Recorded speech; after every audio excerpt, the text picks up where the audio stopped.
جناب سعید نودهی، عرض ادب و احترام با افتخار در خدمت شما هستیم. ممنونم ازتون، خیلی خوشحالم که به فضای من اومدید. سپاسگزارم. چکرم. چی شد اومدید سراغ نقاشی؟ عرضم به حضورتون، نقاشی فکر میکنم اومد سراغ من. یعنی اتفاقی که افتاد برای من این بود که من خیلی دنبالش نرفتم، من خیلی دنبالش نگشتم. من احساس میکنم در من حضور داشت از ابتدا و سراغی از من گرفته بود، ولی نهایتا همدیگر رو پیدا کردیم یه جا و این اتفاقی که باید میافتاد، نمیدونم چه سالی، نمیدونم کی، نمیدونم تو چه موقعیتی، ولی یه جایی همدیگر پیدا کردیم، با همدیگر رو در رو شدیم و اون لحظه ای بود که من فکر میکنم خودم رو کشف کردم و اون نقاشی فکر میکنم از ابتدا، یعنی اصلا فکر میکنم هنر از ابتدا در ساختار ذهنی اون آدمی که قراره بعدها در این فضا قرار بگیره هست. اینکه کی پیداش میکنه و کی به سراغش میره، حالا خود هنرمند و مسیر هنری رو طی میکنه، اون بازه زمانیش خیلی سیاله. هر وقت شما به این بینشه و به این سواده فکر میکنم دست پیدا میکنید، میتونید بگید که من در فضای هنر و در مسیر هنر قرار گرفتم. اتفاقی یا نقطه عطفی توی مسیر هنریتون رخ داده که شما رو ببره به یه سمت دیگه ای؟ شناسی بودم، سال 1385 بود. با یه استادی کلاسی داشتیم، کلاس نقاشی 5 بود فکر میکنم، دقیقاً عنوانش رو بگم. اومد بالای سرم گفت سعید کاراتو تا حالا جایی نشون دادی؟ گفتم نه. خیلی تاکید داشتم به این که حتما باید یه استانداردی پیدا بکنم، یه وسواس عجیب غریبی که من حتما باید یه استانداردی پیدا بکنم، کارم میره رو دیوار، نقد منفی نشه. هم یه ترسی بود که مواجه نشده بودم تا حالا با این شو دادن کار و مواجه شدن مخاطب با اثر هنری. همین که یه وسواسی بود برای نشون دادن کار. گفتم نه. یه شماره روی گوشه کاغذ طراحی نقاشی برام نوشت، گفت زنگ بزن یه سر برو اینجا. گذشت، فکر کنم 1 سال گذشت، من زنگ نزدم. گفتم فکر نمی کنم اتفاق خاصی بیفته برام، مثلا توی این فضا یه شماره است من زنگ بزنم قرار چه اتفاق. سال بعد دوره باش کلاس داشتم با استاد فریدون امیدی. اومد بالا سرم گفت زنگ زدی به اون شماره؟ گفتم نه، اصلا ندارمش دیگه اون شماره رو. دوره شماره رو من نوشت و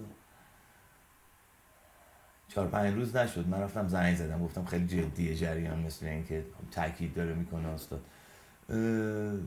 رفتم زنگ زدم و یه قراردی گذاشتم با آقای کامل نجم‌آبادی صحبت کردم و روزی که رفتم دفتر آقای فریدون آف، فکر میکنم جلسه‌ای که با هم داشتیم حدود 4 ساعت طول کشید و صحبتایی که ایشون داشتن روی کار من رو از این رو به اون رو کرد، یعنی ورق رو برگردوند برام، مثلا نگاهم و چشم اندازم رو نسبت به کار کردن، نقاشی کردن و جدیتم رو نسبت به نقاشی کردن کامل تغییر داد.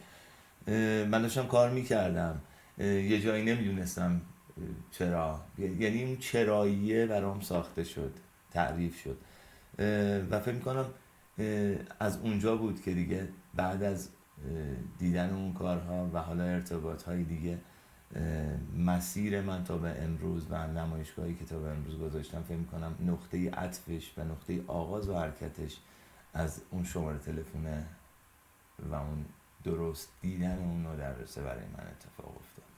بسیار عالی. ما میرسیم به نقش موثری که یه استاد میتونه توی زندگی یه هنرجو، دانشجو داشته باشه و خودتونم تدریس میکنید. جناب نودهی، تدریس سخت‌تره یا خلق اثر هنری؟ سخت شد. این سخت تره، جفتشون سختن و خود سهاله هم سخته. فکر کنم خلق اثر هنری خیلی شگفت انگیزه، یعنی یک اتفاق یا یک بازه زمانی شگفت انگیزیه برای خود هنرمند یا حالا آرتیست.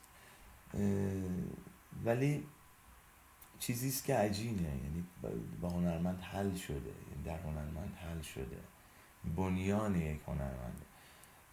ولی تدریس سخته، تدریس خیلی خیلی پیچیده است. اگر قرار باشه تدریس درستی باشه خیلی سخته، هم به لحاظ انرژی که میگیره، هم به لحاظ ارتباط دقیق و درست با ساختار تفکری هنرجو. یعنی عموما من این شکلی هم، حداقل این که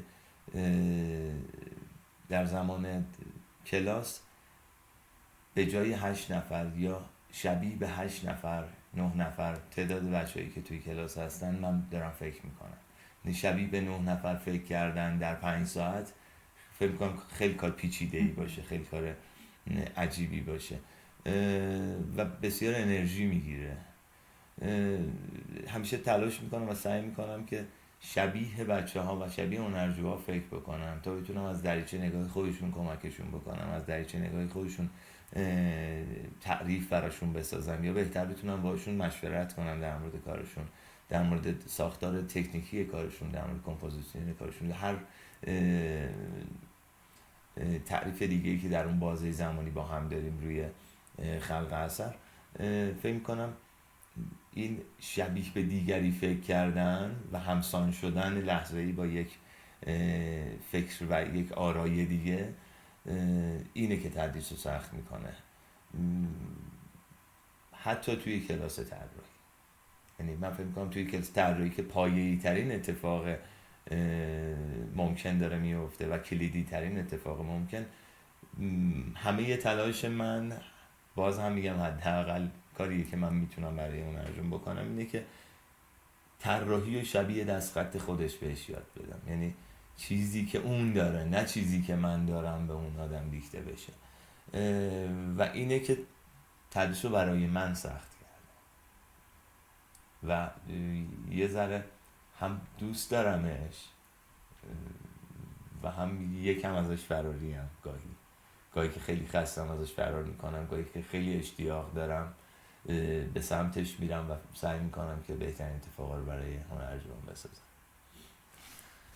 توی مواجهه با نقاشی همین هنرجویانتون و اصلا شاید نقاشی‌هایی که تو نمایشگاه مختلف میبینید، یک نقاشی خوب از نظر شما داره چه ویژگی‌های، آیتم‌هایی دارید که بخواید بگید من اینها رو مد نظر قرار میدم؟ خب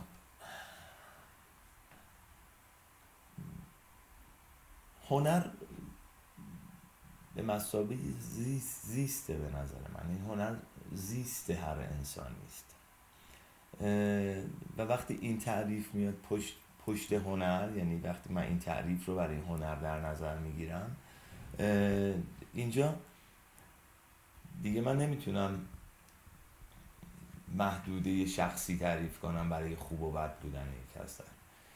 این میره در شاکله خود اثر و کسی که اثر رو خلق کرده. یعنی من فکر میکنم زمانی یک اثر هنری خوب خواهد بود، حالا به دور از تمام ساختارهای مبانی هنرهای تجسمی و تمام اون دغدغه هایی که یک ساختار کمپوزیسیون رو برای یک اثر هنری میسازه، فکر میکنم نزدیک بودن خود هنرمند به اثرشه که یک اثر رو خوب میکنه. یعنی یک اثر خوب اثری است که هنرمند و اثر هنری خودش نزدیک باشه، نزدیکترین شکل اندیشه رو داشته باشه. اونجا من میتونم حالا به این تعریف برسم که آیا بقیه اون اتفاقها و اون مبانی تجسمی رو هم رعایت کرده یا نه، همه اونها در اثرش گنجونده شدن تا بتونن این ساختار تفکری رو به تصویر تبدیل کنن و این تصویر بهترین تصویری باشه که داره خلق میشه من فکر کنم یک اثر هنری خوب بیشترین شکل مفهومی به هویت یک خالق رو داره، کسی که خلق میکنه اثر هنری. پس خیلی با اون نظریه مرگ مؤلف و اینها موافق نیستی؟ با این تعریف فکر میکنم آره. یکم ازش دور میشی. بسیار هم. چون ناخودآگاه هنرمند در اثرش مستتر، یعنی من نهفته در اثرم. بله. هر چقدر ازش دور بشم من همچنان در اثرم نهفتم، حتی اگر روایت کنم، یعنی اگر حتی راوی هم باشم، این روایتگر یک، یعنی حتی مستند هم بسازم، باز همین مستند بخشی از من رو در خودش داره. پس من نمیتونم حضور نداشته باشم و اگر من حضورم کشته بشه اثر هنری روحش از بین میره. شروع ایده تو آثار شما به چه شکله؟ یعنی میخوام بدونم که چطور یک ایده در شما شروع میشه و بعد چطور مسیرش رو تا فرم پیدا میکنه. من خیلی عادت دارم می نویسم، یعنی یکی از ابزارهایی که کنار دست منه همیشه کاغذ و یه قلمه برای نوشتن. من پیشتر از مجموعه‌ام شروع میکنم برای بنوشتن، نوشتن در مورد ذهنم، در مورد موضوع، در مورد ایده‌ام، در مورد هر چیزی که اون موقع دغدغه‌مه، در اون لحظه دغدغه‌مه. نه تنها در مورد موضوع می‌نویسم، من حتی در مورد متریالم می‌نویسم. من در مورد روند تکنیکم می‌نویسم. من لایه‌های تکنیکیمو اول می‌نویسم. نوشتن خیلی من نزدیک میکنه به اون لحظه نابی که قرار مواجه بشم با متریال، تعریف محتوایی اثر و نهایتاً رسیدن به فرم و فضای کار. نوشتن انگار یک بار انجامه برام. حرف زدن یه پله است، نوشتن یه پله نزدیکترم میکنه به انجام دادن.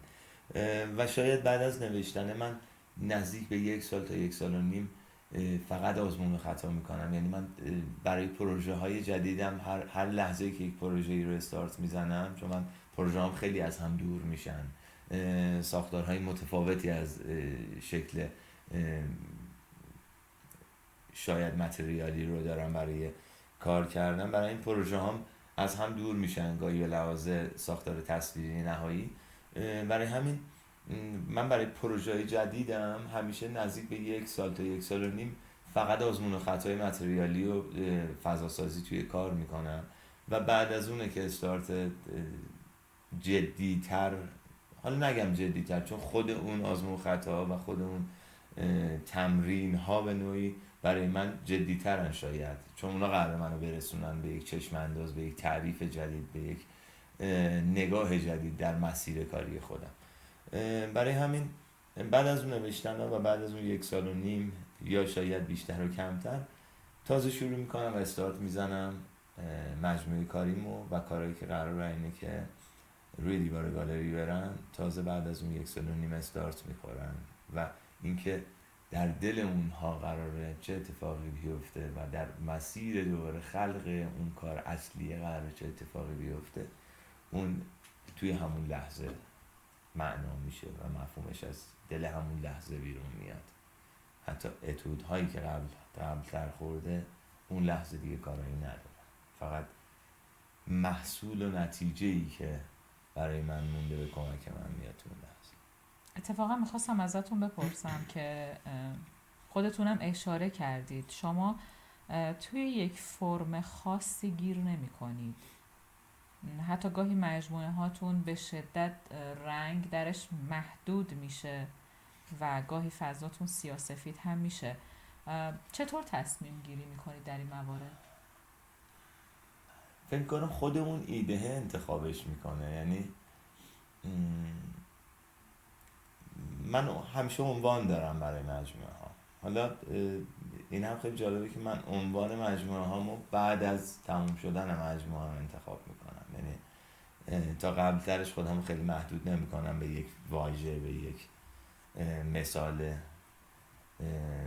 ترکیب لغوی، برای یک مجموعه ای که میتونه حد و مرز نداشته باشه.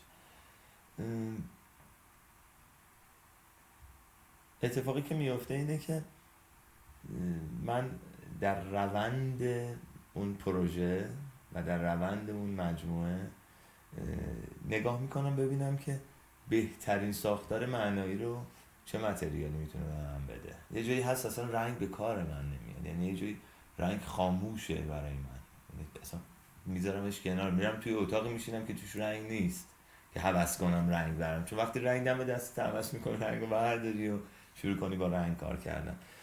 میرم توی اتاقی میشینم که توش رنگ نیست و شروع کنم طراحی کردن، به تمرین کردن اون کاراکتر تکنیکی که قراره بهش دست پیدا کنم. این ورش میکنم، بازی میکنم باهاش، شیطنت میکنم با متریال تا نهایتا بهش برسم.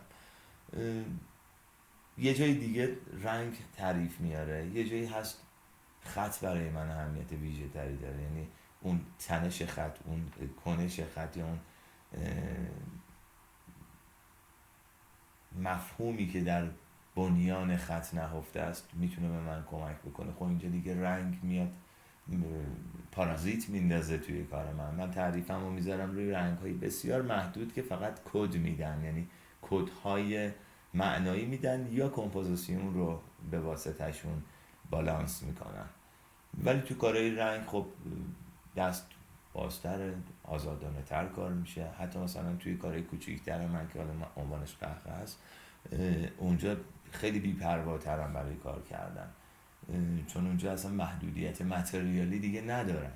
یعنی یه جایی هست من با رنگ کار میکنم، یه جایی هست میگم خودکار تعریف اصلی مجموعه، یه جایی دیگه هیچ تعریف یا هیچ بازه متریالی برای خودم تعریف نمیکنم، آزاد میذارم، متریال میاد دم دست من و متریال میاد توی دست من، بر اساس حس اون لحظه متریال درست انتخاب میشه. اتفاقا محدودیت خاصی هم توی متریال های اولیه قائل نیستید و این کار رو جذابتر میکنه. توی مثل هویج که از پلی استر استفاده کردید و یا اون اسلحه ها، چه جاهایی میایین از حجمم استفاده میکنید؟ تصویر من در خدمت بیانه، یعنی جایی که احساس کنم نیاز به این دارم که یک چیزی مضاف بر چیزی که بر روی بومه یا بر سطح دو بعدی قرار داره میتونه بیان اثر رو غنی‌تر کنه، گسترش بده بیان رو، یا اون چندگانگی معنایی بسازه برای من در تصویر، من متریالم رو سریع انتخاب میکنم، یعنی تغییرش میدم، بهتره بگم تغییرش میدم. برای من هیچ محدوده‌ای وجود نداره برای انتخاب متریال. یعنی روی بوم اولین اتفاقی که اونجا برای من افتاد این بود که من توی اولین کارها یک سری پلکسی آوردم روی بومم قرار دادم، 4 یا 5 تا اثرم توی مجموعه مثل هویج مثل اسلحه، 4-5 تا کارم زدم که روی پلکسی من یه برشایی رو ایجاد می‌کردم که با یک فاصله از بوم یک تعریف تصویری ثانویه میساخت برای من که یک محدوده محتوایی دوم میساخت برای اون بیس اولیه کار. ابتدا با اون سطوح، یعنی تبدیل شدن 1 سطح به 2 سطح شروع شدن و بعد حالا حجم ها اضافه شدن. یه جایی تو میبینی که راضی نمی کند تصویر و نیاز داری که چیز دیگه ای به کارت اضافه بشه، اونجا بود که اون هویج ها اومدن، اون اسلحه ها اومدن، اون سر اون حیوان ها اومدن و انگار دعوت شدن توی فضای سه‌بعدی، یعنی اثر دوبعدی رو دعوت کردن به فضای سه‌بعدی و مجاورت مخاطب با اثر بیشتر شد، یعنی برخورد و نقطه برخورد مخاطب با اثر بیشتر شد. میتونست از کنار اثر رو ببینه، میتونست از روبرو یک نقاشی رو از روبرو ببینه، از گوشه هم ببینتش. این برای من خیلی بار محتوایی داشت. حالا در مورد محتواش اگر نیاز باشه بعد صحبت میکنیم، ولی به لحاظ متریالی این فکر میکنم میتونه به من یک تعریف دوم یا سوم حتی بده. در واقع وقتی فضا سه بعدی میشه از نظر شما تعامل مخاطب با اثر بیشتر میشه. نه حالا فاصله بین نقاشی و مجسمه، یعنی این فاصله رو نمیخوام بسازم، چون نقاشی خودش کامل داره تعریف میده، یعنی خودش به عنوان یک اثر هنری کامل تعریف خودش رو داره. این به من این امکان رو میداد، یعنی به من این امکان رو میداد که بر اساس محدوده محتوایی مجموعم بتونم وارد حریم بیشتر از خودم بشه. در واقع فضا شاید اونجا مد نظر شما بوده. متوجه شدم. یه مجموعه‌ای هم دارید، مجموعه پاور. حالا که صحبت از اینه که تو متریال‌های اولیه هیچ محدودیتی ندارید، روی پاورهای کامپیوتری نقاشی کشیدید. در مورد ایده این مجموعه میتونید کمی توضیح بدید؟ که کنار دستت رو یکم قوی‌تر و غنی‌تر ببینی، فکر می‌کنم خودش محدوده ساختن ایده یا پرورش ایده است و تو رو میتونه سیال‌تر کنه توی مدیاها، حتی توی ساختار اندیشت. این پاورها هم همین اتفاق بودن، یعنی من این پاورها رو یکی دو تا پاور سوخته داشتم، یعنی پاورهای کیسام سوخته بود، من اینا رو گوشته بودم تو انباری، داشتم انبارگردانی میکردم، انباری رو زیر و رو میکردم تا چیزی پیدا کنم. این پاورها رو پیدا کردم، 2 تا بود، رفتم 2 تا کیس داشتم، پاورهای اونا رو هم وا کردم و این پاورها اولین مواجهه من باهاشون این بود که این سیمایی که ازشون اومده بیرون چقدر شبیه موه و چقدر پورتری روی میشینه، تازه هواکش هم داره. یعنی حتی این فانم برای خودم در نظر گرفتم که پورتری مکعب خیلی جذابه و مو هم که داره، موهاش هم رنگیه، 10 تا رنگ مو داره. این آغاز شروع این پاور است، این پورترها روی این پاورهای سوخته است، پاورهایی که سوختن، نیروهایی که خاموش شدن، نیروهایی که انرژی ندارن. این استارت این پاوره بود، حالا با یک چشم انداز مفهومی که میتونه منجر به یک مجموعه بشه. هنوز یک مجموعه نشده، هنوز در حد شاید 8 یا 9 تا کاره، ولی در نظر دارم که به عنوان یک مجموعه منسجم ارائهش کنم در قالب یک اثر، شاید تعداد زیادی از این پاورها رو با پورترهای مختلف. حالا من پورترهامو خیلی اصرار ندارم بهشون که چی باشن و چه شکلی باشه. من پورترهام رو شبیه به پاورام انتخاب میکنم، این پاورها رو از تو انباری انتخاب کردم، پورترها رو میرم از توی گوگل پیدا میکنم، پورترها رو میرم از تو پینترست پیدا میکنم. خیلی برام فرق نمیکنه کیان، خیلی برام مهمه که اونو پیدا کردم، اینم پیدا کردم. حالا این دو تا چیزی که من یافتم در کنار هم یک محتوا میسازن. این برام خیلی مهمتره که یک محتوا ساخته میشه که از چیزهایی که ما میبینیمشون و بهشون رویکرد نگاه و رویکرد مفهومی دیگری داریم، ولی در کنار هم یک مفهوم جدیدتر رو میسازن. این دقیقاً در ادامه همون الحاق شدن مجسمه روی نقاشی است.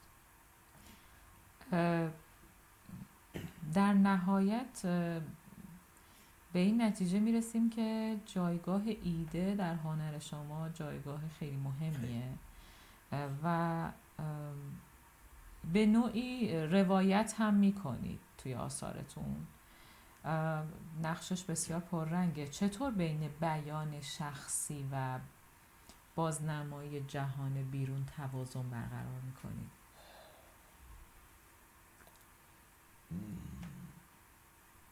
خیلی به بازنمایی صرف فکر نمی کنم، یعنی خیلی فکر نمی کنم دقیقاً چیزی رو بگم که می بینم. یعنی بازنمایی جهان بیرونی برای من نمود درونی تر داره. یعنی من فکر میکنم من دارم تجربیات خودم رو تصویر میکنم.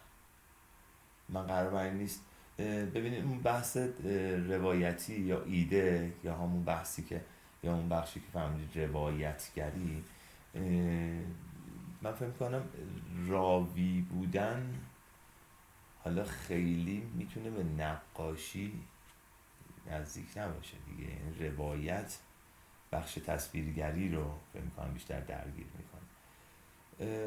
من سعی میکنم تجربم رو تصویر کنم، یعنی زیستم رو تصویر کنم، تجربیات شخصیم رو تصویر کنم، تجربه‌ای که از فضای اجتماعیم دارم رو تصویر میکنم.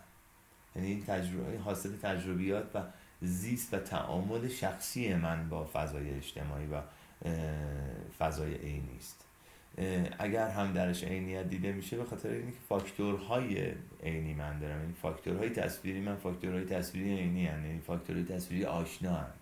یعنی شما میتونید آدمهای من رو بشناسید، شما میتونید باشون ارتباط برقرار بکنید و من سعی میکنم توضیح زیادی ندم توی کارم از آدمها، از فیگورها، از روایت هایی که شاید مستتر در اثر هستند و اون روایت ها باز هم نگاه شخصی من هستن. من سعی میکنم خیلی توضیح بیش از حد ندم که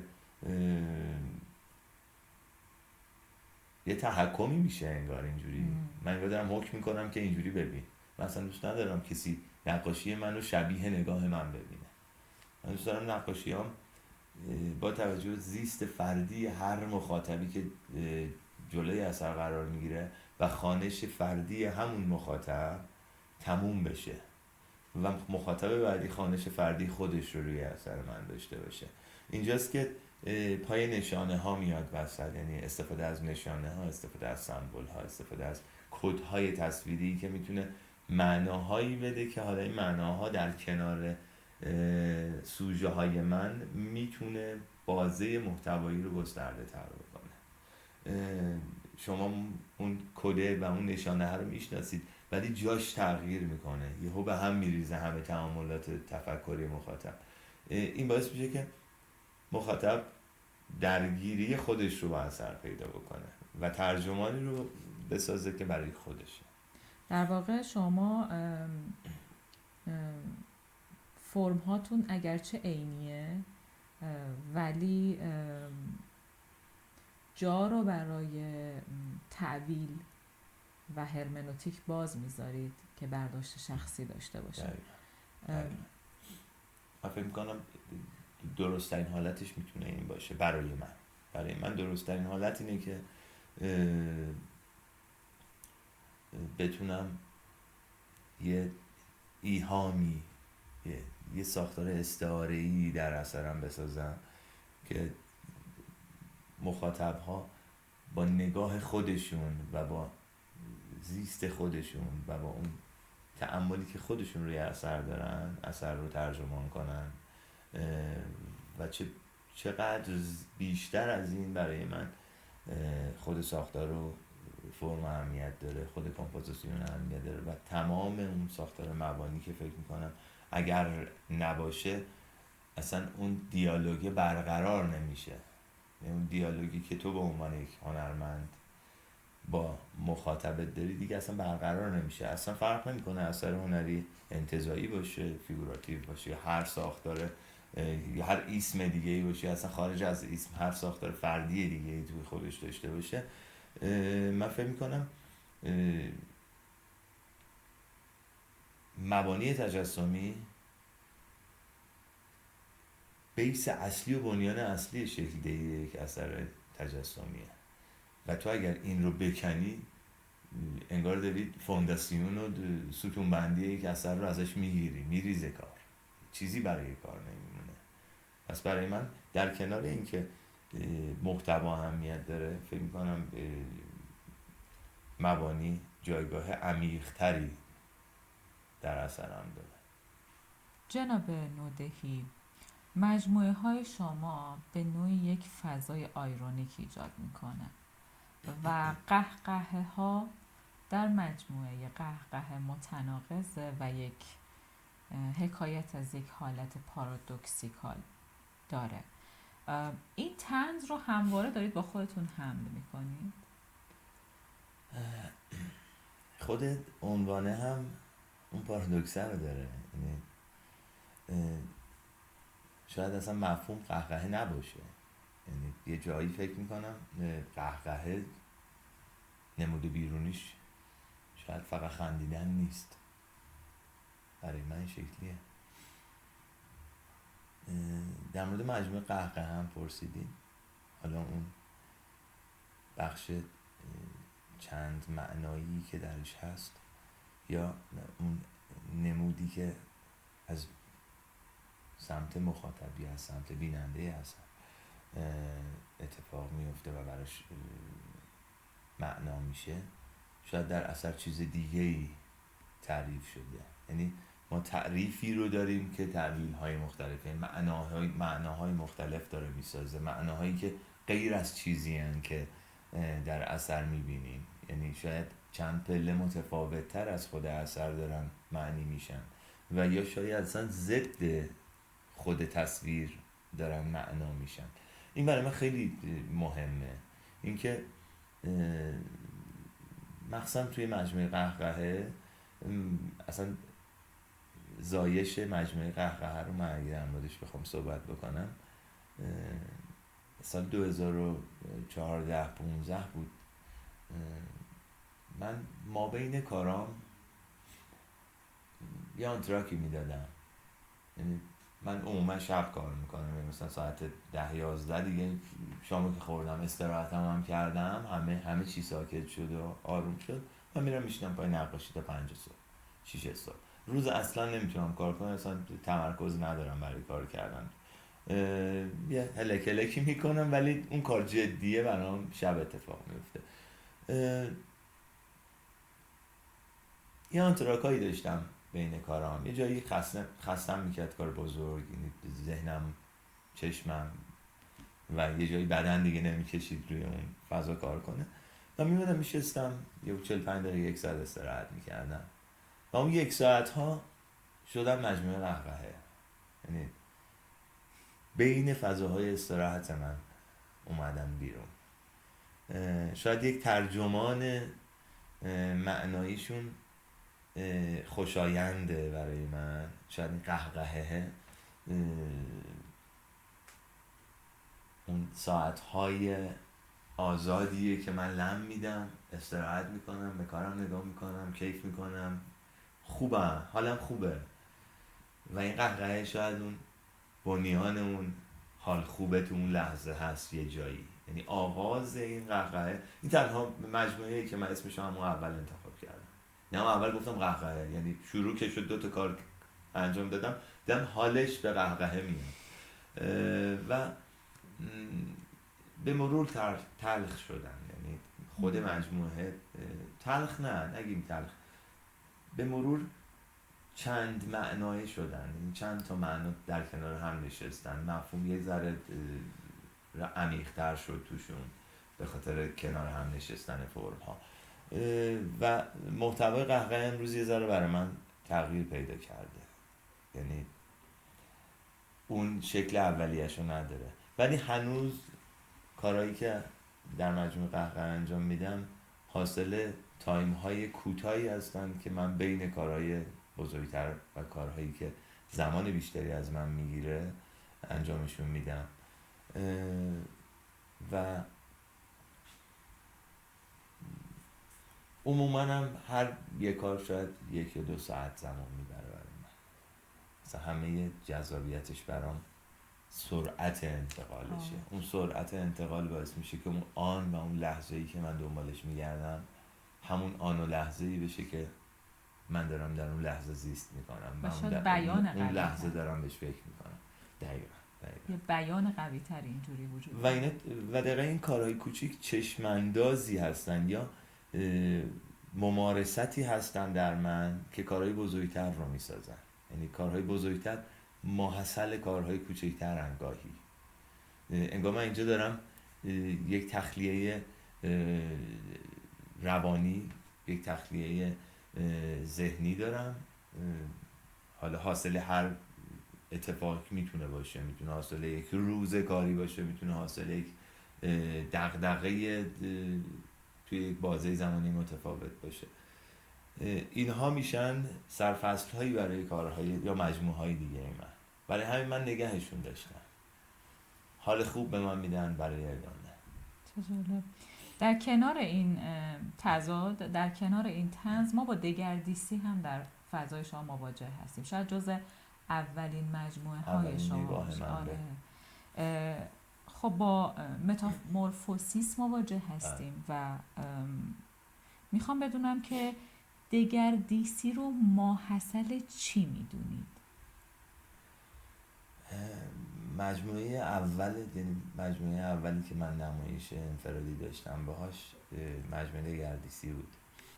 فکر می‌کنم دگردیسی در فضای کار من حاصل تعاملات اجتماعی است، یعنی حاصل قرار گرفتن در بزنگاه‌های اجتماعی است، حاصل ارتباط‌های اجتماعی است. این ارتباط میتونه ارتباط دو فرد با هم در ساختار اجتماعی باشه، میتونه ارتباط من به عنوان یک اندیشه در یک ساختار بزرگتر یعنی اجتماع باشه، در یک کل. و نوساناتی که در این کش و قوس بین من و فضای اجتماع و اندیشه من و اندیشه تک به تک آدم های در اجتماع و این جامعه ای که ما درش هستیم یا جامعه ای که زیست من رو، اون بنیان تفکری من رو میسازه، اون کش و قوسی که اونجا اتفاق میفته من فکر میکنم اون دگردیسی است، اون متحول شدن است، اون تغییر کردن است، اون شکستن است، اون رشد کردن است، بزرگ شدن است. همه صفت هایی که میتونه آدم رو از یک جایگاه به یک جایگاه دیگه تغییر بده، تعمیم بده. دگردیسی ترجمانش میشه این برای من، یعنی تغییر کردن به واسطه تعامل با محیط. این محیط میتونه جامعه باشه، این محیط میتونه من در خودم باشم، منی که در اندیشه خودم دچار بلوغ میشم، دچار شکست میشم، دچار تغییر میشم. یعنی شما هم یک تأثیری برای انسان در روابط اجتماعی و انسانی و ارتباطاتش قائل هستید و هم در ارتباط با خودش درونی این بخش هم برای شما پررنگه و اینها رو باعث دگردیسی از نظر شما. من ایدم هنوز توی دل خودم، یعنی توی ساختار کاری خودم ایدم هنوز با واژه دگردیسی معنا میشه. یعنی من دگردیسی رو سال 1384 انتخاب کردم، الان نزدیک به 20 سال دارم با این واژه کار میکنم. فقط شکل‌های معنایش تغییر میکنه، یعنی موضوعها سیال هستن در اثر. موضوع که تغییر میکنه، تکنیک تغییر میکنه، فضای کار تغییر میکنه، چیدمان عناصر تغییر میکنه و همه شاکله اثر عوض میشه. برای همین ما یه جا انگشتان مجازی میبینیم که با خودکاره، یه جا دگردیسی میبینیم که پر از شکست فیگوره که مجموعه اول من بوده. بله. بعد میایم جلو حاشیه گلدار رو میبینیم اصلا شکل تصویر کامل دگرگون میشه، به واسطش محتوا تغییر پیدا میکنه. و در مجموعه مثلا فانتزی، در مجموعه فانتزی اون کلیدی ترین اتفاق میفته، یعنی اونجایی که من با خودم حالا در تعامل هستم، یعنی اونجایی که من با اندیشه خودم در جامعه حاضر میشم و فقط ارتباط اندیشه من با خودمه که یک اثر رو میسازه و دیگه سعی میکنم این ارتباط بین من و آدم های دیگه کمتر شه، معطوف بشم به خودم و اونجا جستجوگریه بین روان من بیرونی، درون من و همه اتفاقایی که در من در جوشش هستن و در نوسان هستن. مجموعه فانتزی فکر میکنم بهترین تعریفش باشه. بریم یه ذره سراغ، با اینکه خیلی عینی ها، آره، عینی ترین مجموعه منه، نزدیک ترین مجموعه من به فضای عینی‌گراست، ولی دورترین به لحاظ مفهوم. برای من به لحاظ مفهوم آثار مجموعه فانتزی به شدت دورن از تعاملات معنایی مرسوم فضای عینی. و آخرین مجموعه شما هم هست آخرین و مجموعه. کم کم انگار دارید میرید به سمت اینکه استعاری تر بیان کنید آنچه که میخواهید. بریم یکم سراغ نمودهای بیرونی دغدغه همیشگی شما. خرچنگ و عقرب، خوک و گراز، نماد چه چیزهایی هستند که سعید نودهی از اینها استفاده میکنه و اونها رو در کنار انسانها تلفیق میکنه؟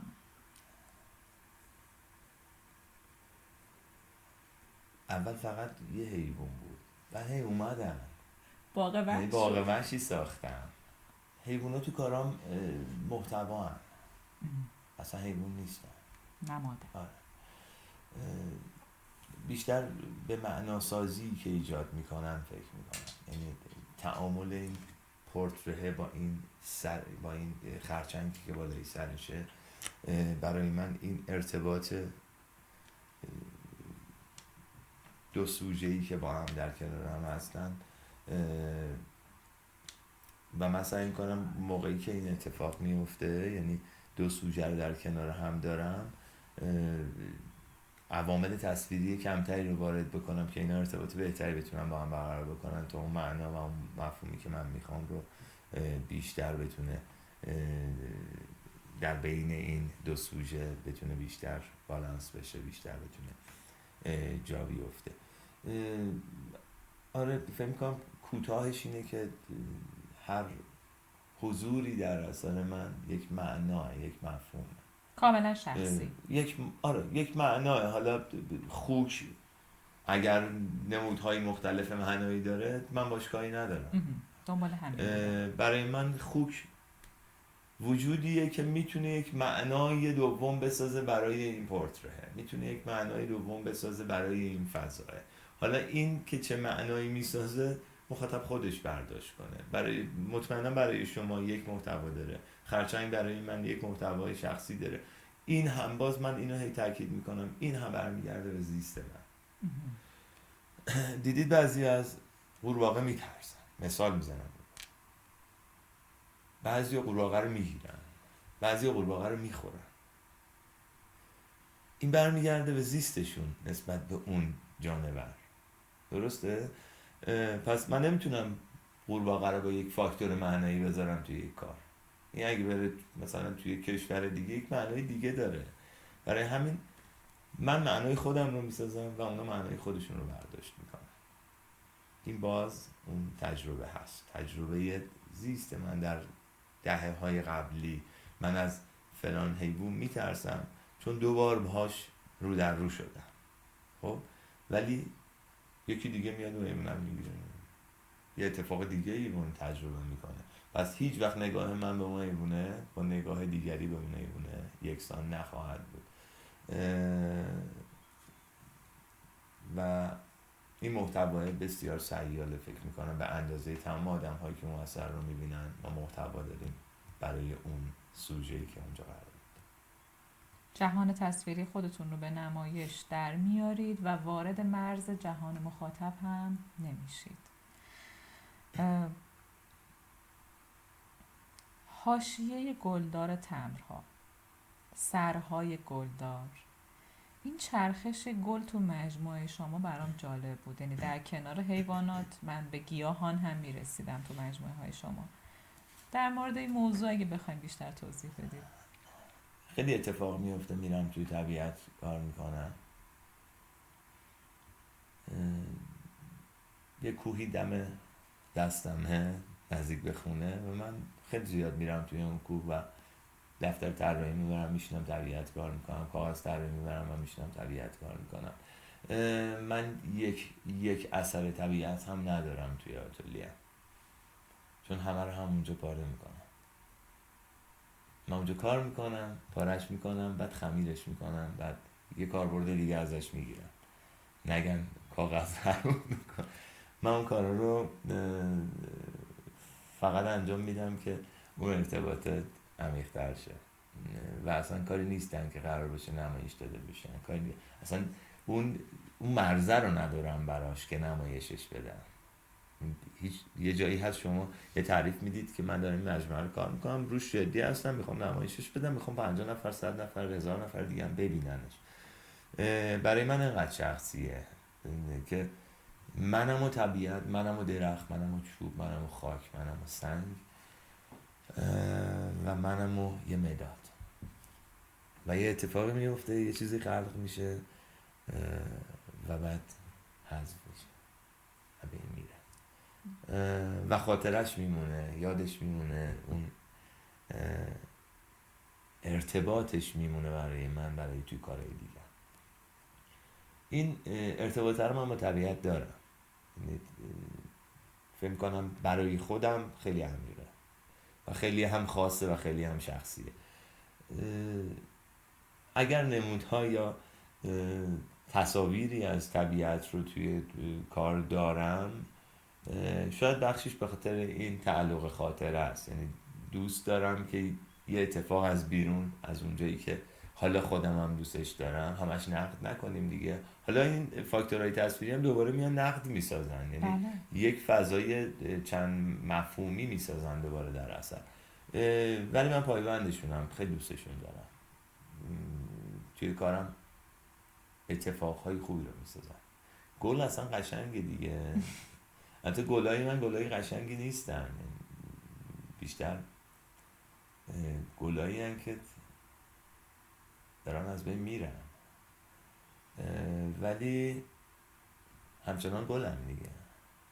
تخریب توی کارهای شما باز هم در نهایت به ساخت ختم میشه. خیلی دوست دارم تخریب کردن رو. همون دگردیسی است. همون دگردیسی است، همچنان هست. همون جاییه که پیله بسته میشه بعد پروانه زاده میشه. به نوعی زیست یک انسان رو هم بله. آره. دقیقا شما پلکان زیست شماست تا جایی که شما میرید. این نوسان و این تغییر و این تبدیل شدن هر لحظه در شما هست. من توی کارام همین تبدیل شدن دارم. هیچ مجموعه من شبیه مجموعه قبلی نیست.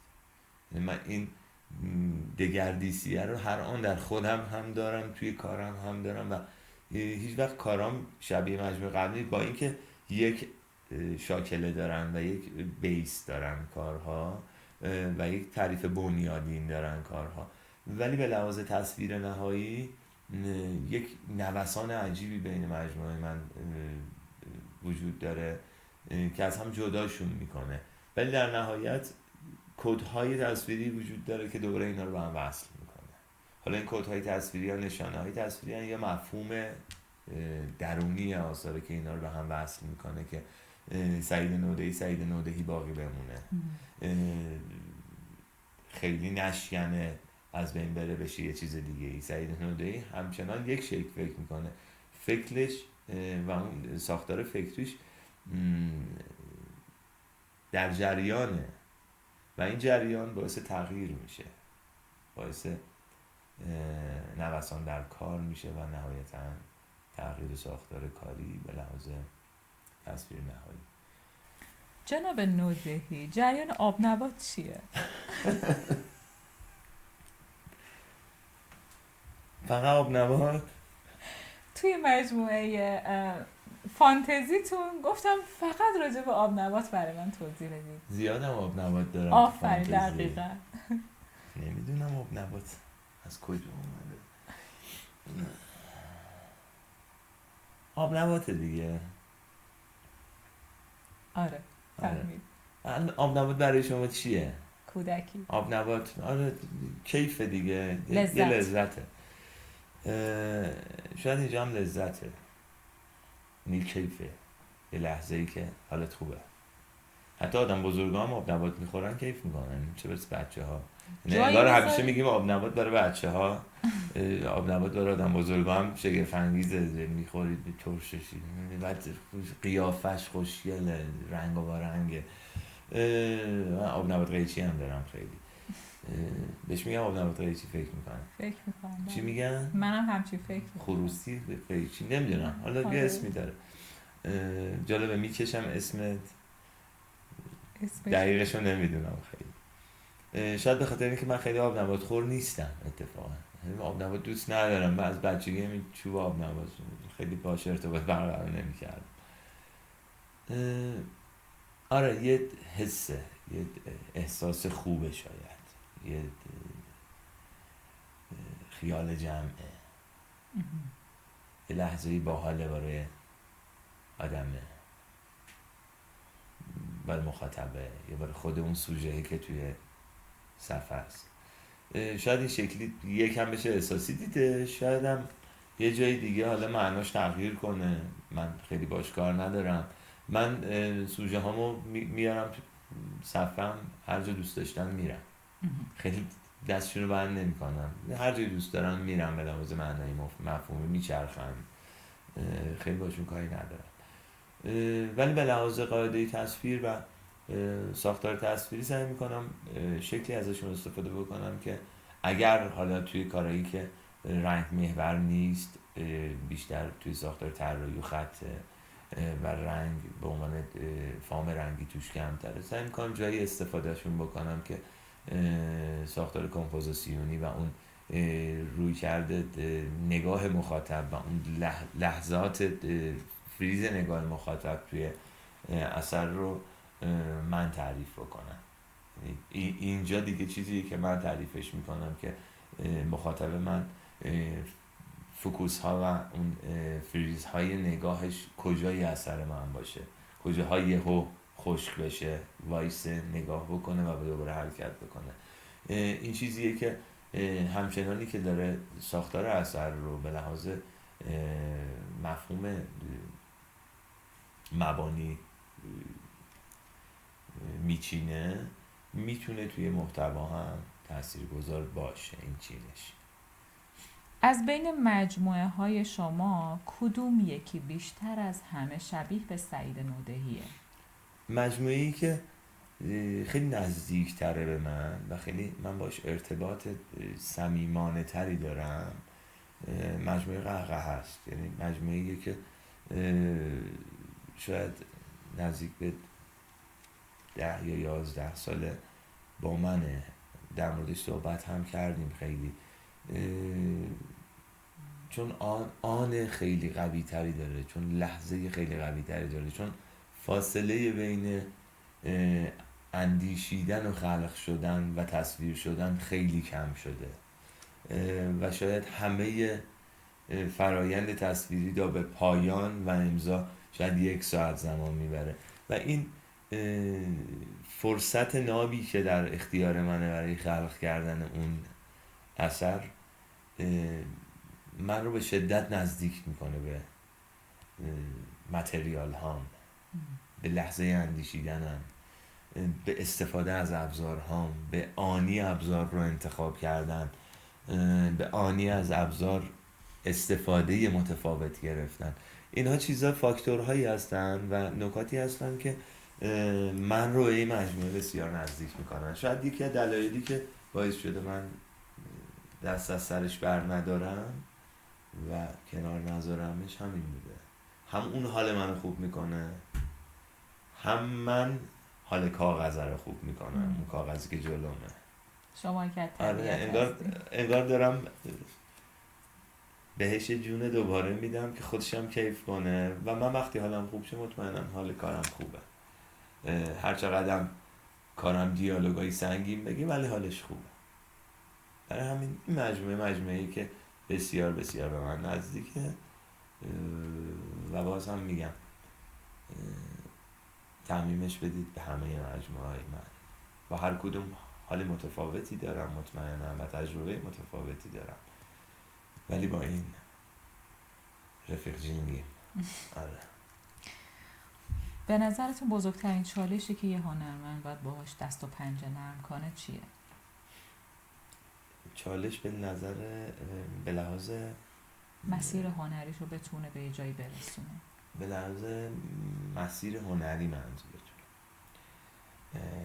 من فکر کنم در مورد دغدغه‌های مسیر میگید، همینه منظورتون؟ آره من دقیقاً. آره. چون یه جایی این چالشه میره توی خلق اثر، یه جایی این چالشه میره توی مسیری که باید آره. پیموده بشه، مسیر زندگی هنری. من فکر میکنم چالش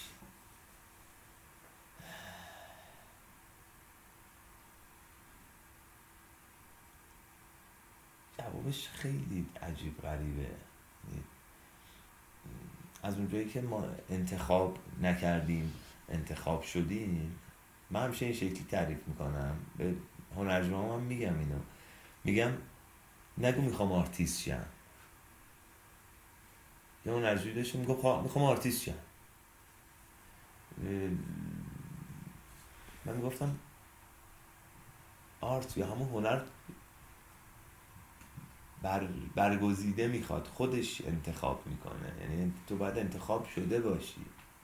مثلا شما برگرد به هر هنرمندی میگید چه شکلی شروع کردی، میره از ابتدا میگه در کودکی و میاد جلو، میبینی انگار عجینه از ابتدا با این جریان، چون از بیرون نمیتونی بیایی شبیه هنرمندا میخوام فکر بکنم، این عجیبه.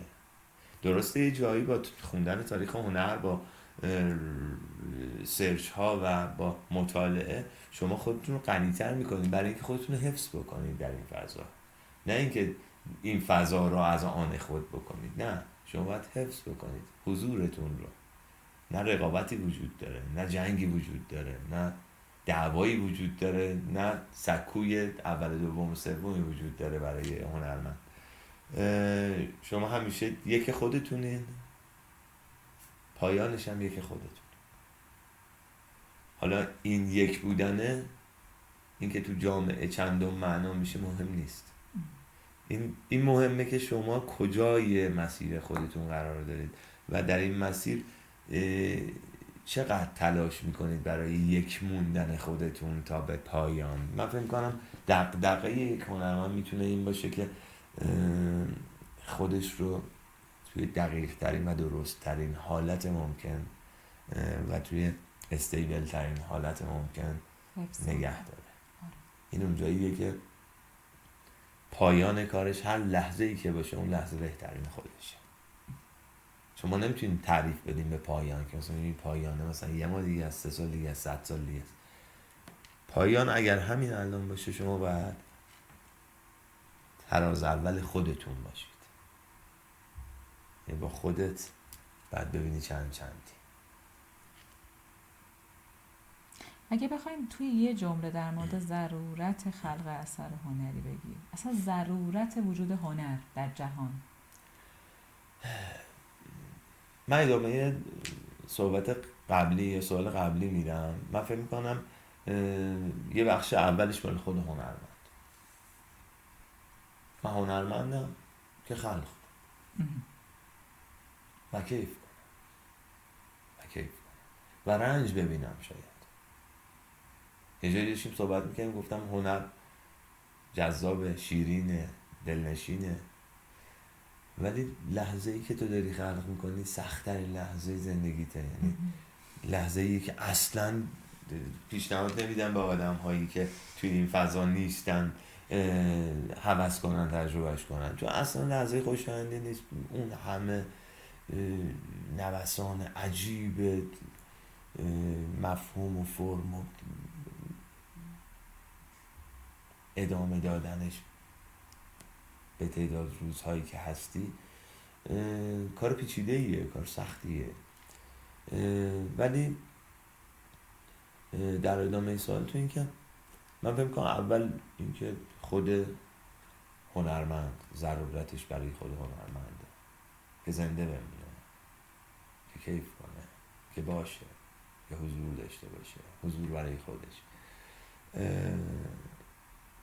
روزی که کار نکنه دیگه انگار معنی نداره، اون آدمه یا اون آرتیست دیگه معنی نداره، معناش اثرشه. حالا به عنوان یک شخصیت هم اگر بخوایم تعمیمش بدیم به اثرش، انگار حل شده در آثارش یک هنرمند. بخش دومش جامعه است. هنر انگار من تعریف خودم رو میدم، نمیدونم چقدر برای بقیه خوشایند و دوست داشتنی باشه. هنر انگار لحظه دیدن یک اثر هنری، شنیدن یک قطعه موسیقی، دیدن یک پوستر خوب برای یک فیلم، یک فیلم سینمایی درست، قاعده‌مند، همه چی درست، و توی هر شاخه ای از هنر که شما وارد بشید یک مجسمه صحیح. همه اینا فکر می‌کنم زمانی جذابه که مخاطب باشه ارتباط درستی برقرار بکنه، مخاطب باش کیف کنه، مخاطب باش حالش بد شه، مخاطب بهش فکر کنه، مخاطب باش اندیشش تغییر بکنه، مخاطب جلوش وایسه. فقط مخاطب رو گاهی اوقات من توی صحبت ها مخاطب رو حذف میکنم، اون جاییه که دقیقاً میخوام این تناقضه ایجاد نشه، اون دقیقاً جاییه که تو داری خلق اثر میکنی. من همیشه به بچه ها میگم وقتی داری خلق اثر میکنی به مخاطب فکر نکنید اصلا. اینجا دقیق ترین لحظه ایه که یک اثر هنری میتونه بهترین شکل رخ داد و اون خلقش رو داشته باشه. جایی که تو به مخاطبت فکر کنی و کار کنی، کارتو از دست دادی، یعنی تو دیگه حضور نداری در اثرت. اینجا من مخاطب رو فاکتور میگیرم تا بهترین شکل تولید اثر هنری اتفاق بیفته.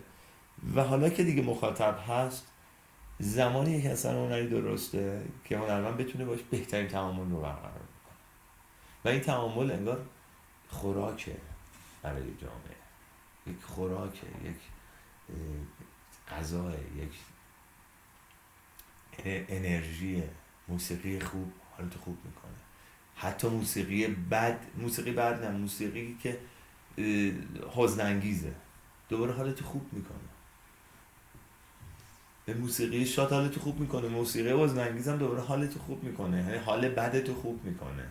پس ما نمیتونیم بگیم کار مثلا اکسپرسیونیستا مثلا میبینی منقلب میشی، مثلا کارهای مثلا رومانتیسیستا رو میبینی حالت خوب میشه، احساس کرده ای. من میگم زمانی که اثر هنری خوبه که وقتی من اون غم و اندوه رو میبینم دوباره حالم باش خوب شه، باش بتونم بهترین ارتباط برقرار بکنم. پس اثر هنری به نظر من یک خوراکه برای جامعه، یک روح دمیده شده در جامعه است که میشه باش زندگی کرد، میشه باش حال آدم رو خوب کرد یا حداقل تاثیرگذار بود در حد سواد مخاطب. هر کی بر اساس سواد خودش. یه جایی هست من یک اثر کاملا آبسترا میبینم، آبسترا انتزاعی میبینم، انتظار مفهوم عمیق از یک مخاطب ندارم، صرفا انتظار حضور یک رنگ و تأثیر اون رنگ بر مخاطب میشه. این شاید مخاطب هیچ برداشت مفهومی خاصی نداشته باشه، ولی همون حضور 3 تا رنگ مثل کارهای روتکو، حضور 3 تا رنگ بیشترین بار تأثیر بیشترین بار معنایی و بیشترین تأثیر روانی روی مخاطب ما بذاره. پس میتونیم به عنوان یک روح در جریان و سیال در جامعه ازش یاد بکنیم. نگاهتون من رو یاد نگاه ارسطو کاتارسیس انداخت. احساس میکنم به اون نگاه نزدیکه. چیزی هست توی گذشته هنریتون که بخواید پاکش کنید یا دوستش نداشته باشید؟ نه مطمئناً. حالا مثلا شاید 10 تا نمایشگاه گروهی رو حذف کنم از توی استیتمنت، از توی ببخشید رزومم، ولی در همین حد فکر میکنم کافیه که من مثلا 10 تا نمایشگاه گروهی یا 15 تا نمایشگاه گروهی رو ننویسم، چون خیلی باش حالم خوب نیست. چیزی که شاخص باشه براتون وجود نداره توی مسیر هنری نه، توی مسیری که مثلا از 20-21 سال پیش شروع شده تا به امروز اومده، چیزی که بخواد بگم کاش این کارو نمی کردم، نه، اینو انقدر قوی و انقدر بولد ندارم. خیلی سنجیده شده قدم برمی داشتم که این ترس همیشه همراه من هست. اول صحبتم هم از به عنوان ترس ازش یاد کردیم، هم به عنوان احتیاط، ولی این همیشه نگه هم داشته که زیاد اشتباه نکنم. آینده رو چطور میبینید؟ آینده هنری، آینده خودتون، جهان هنر. خیلی نمیشه، همیشه باید خوشبین بود دیگه.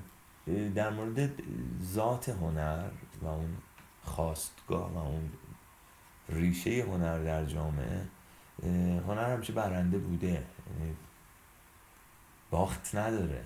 شما تاریخ هنر رو که صفحه میزنید باخت نمیبینید تو هنر، یعنی نمیتونید بگید توی این دوره هنر مثلا از بین رفت. هنر اتفاقا توی بزنگاه‌های مختلف قدرتمندتر میشه، یعنی انقدر توان داره که قدرتمندتر از قبل بروز پیدا بکنه. برای همین چشم انداز من همون چیزیه که اگر مثلا سال قبل میپرسیدید الان رو میگفتم. الان گذشته هنر، آینده هنره برای من. سال بعد همین چیزی تو همین شکل رو میبینم، حالا با یه رتبه بندی های مختلف متفاوت. فکر می‌کنم هیچ وقت جایگاهش رو از دست نمیده، هیچ وقت هم نخنما نمیشه، چون شعار نبوده که، یک جریان راهش رو پیدا همیشگیه، ما همیشه داریمش، همیشه هم تحت تاثیر، اتفاقا یکی از ویژگیش اینه که تحت تاثیر جغرافیا، تحت تاثیر ساختار اجتماعی جوامع مختلف هنر داره تعریف میشه. شما مثلا اکسپرسیونیست رو وقتی میبینید توی تاریخ میبینید که توی یک بزنگاه تاریخی بیرون اومده و تبدیل به یک اسم شده که درست‌ترین و دقیق‌ترین جای قرار گرفتنشه. با تلاش‌های بعدی هم خیلی احیا نمیشه، مثلا تو قرن 21 مثلا ترانس آوانگارد هایی که میان مثلا دوباره احیاش کنن هست، ولی اون نابگرایی که توی اکسپرسیونیست مثلا 1900 اوایل مثلا 1900 میبینی دیگه، شما اون رو ندارید دیگه، اون شکلی نیست دیگه، شکل دیگه، یه شکل جدیدتری پیدا کرده، مطمئنا معاصرتر شده، ولی اون دیدگاه در اون لحظه فوق العاده است. برای همین هنر همیشه بهترین و بالاترین کیفیت خودشو داره. بسیار عالی. جناب نودهی، سخن آخر.